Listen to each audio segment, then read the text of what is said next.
Cette vidéo comporte tous les commentaires d'études sur les versets disponibles dans la Bible d'études Esprit et Vie, dans l'Épître de Paul aux Romains chapitre 12. Verset 1. Vos corps comme un sacrifice vivant. Les croyants doivent s'attacher à plaire à Dieu par leur amour, leur attachement, leur louange et leur sainteté, et offrir leur corps pour son service. Premièrement, notre plus grand désir doit être de vivre dans la sainteté et d'être accepté par Dieu. Cela exige que nous nous séparions nous-mêmes du monde et que nous nous approchions davantage de Dieu. Verset 2. Nous devons vivre pour Dieu, l'adorer, lui obéir, prendre position pour lui et pour la justice contre le péché, résister au mal et le haïr, accomplir des œuvres de bonté envers les autres, imiter Christ, le suivre, le servir, vivre par l'Esprit et être rempli de lui. Deuxièmement, nous devons offrir nos corps à Dieu comme étant morts au péché et dès lors devenus le temple du Saint-Esprit, voir note suivante, voir 1 Corinthiens 6 verset 15 et verset 19. Verset 2. Ne vous conformez pas, mais soyez transformés.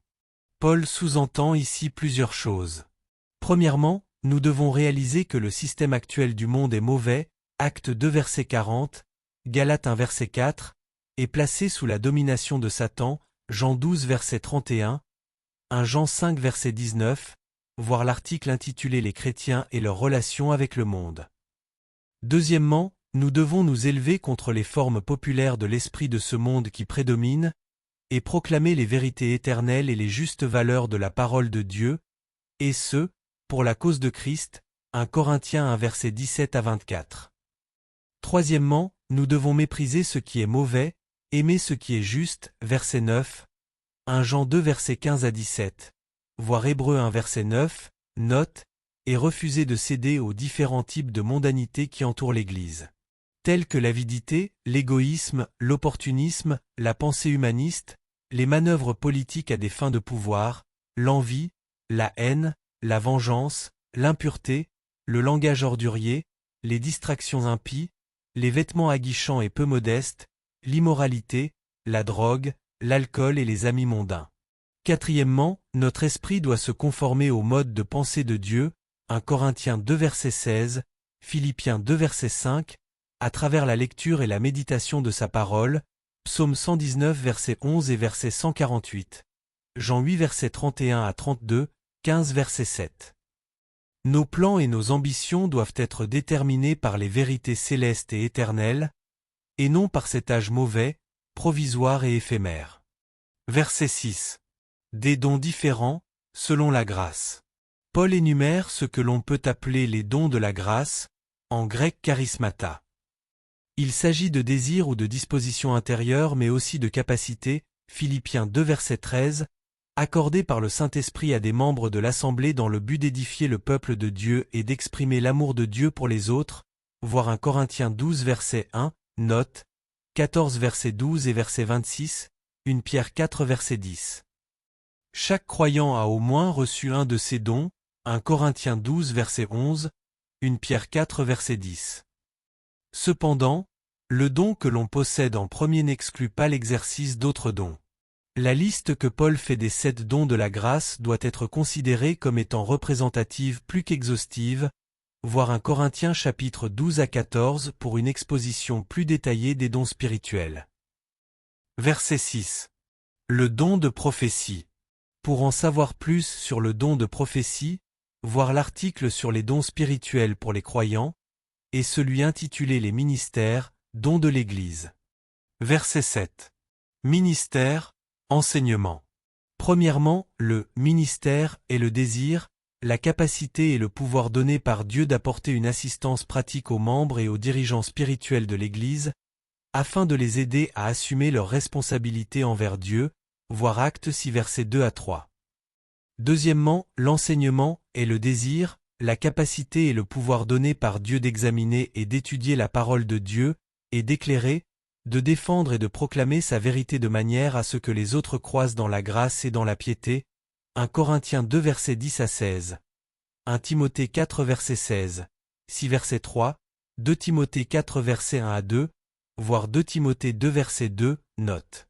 Voir l'article intitulé Les ministères, dons de l'Église, et celui intitulé La formation biblique des chrétiens. Verset 8. Celui qui exhorte, celui qui donne, celui qui préside, celui qui pratique la miséricorde.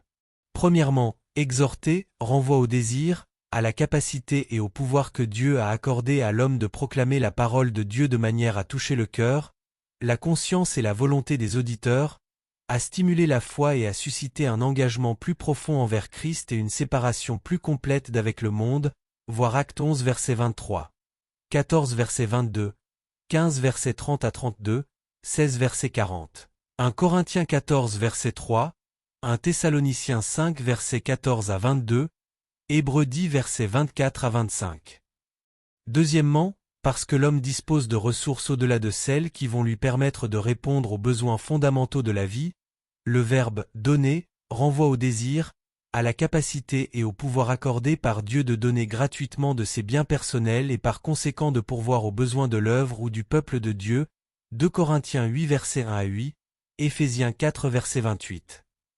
Troisièmement, présider, c'est le désir, la capacité et le pouvoir accordé par Dieu de conduire et de superviser les diverses activités de l'Église pour le bien spirituel de tous, Éphésiens 4 versets 11 à 12.